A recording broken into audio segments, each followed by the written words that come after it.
আপনি দেখছেন news now, আমরা জানি কোনটা খবর।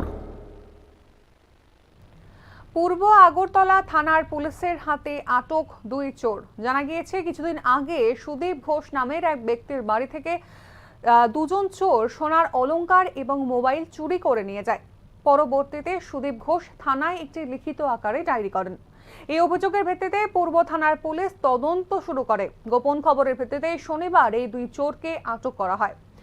ধৃত দুজনের নাম সাগর দেবনাথ এবং রাজু চাকমা। ধৃত দুজনের কাছ থেকে সোনার বালা, দুটো আংটি এবং একটি মোবাইল ফোন উদ্ধার করেছে পুলিশ।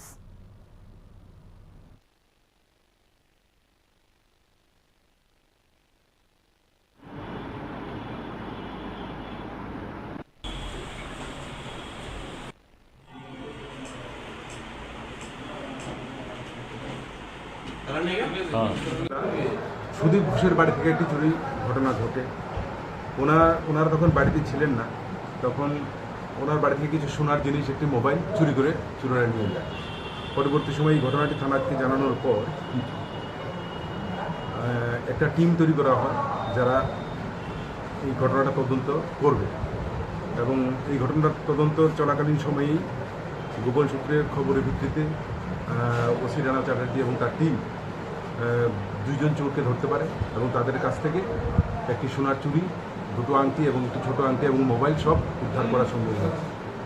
যারা এই চুরির ঘটনায় জড়িত, এদের বাড়ি, একজনের বাড়ি আছে পেচারথল, আরেকজন দুর্গা চৌমনি এলাকায় ময়লাখোলা। একজন নাম হচ্ছে সাগর দেবনাথ, আরেকজন রাজু চাকমা। এদেরকে আজকে কোর্টে পাঠানো হবে এবং রিমান্ডে আনা হবে। 14 তারিখ ধলেশ্বর রোড নাম্বার 2 সন্দীপ। হ্যাঁ, মালিক। এ তো আংটি, টোটাল 3টা আংটি, একটা সোনার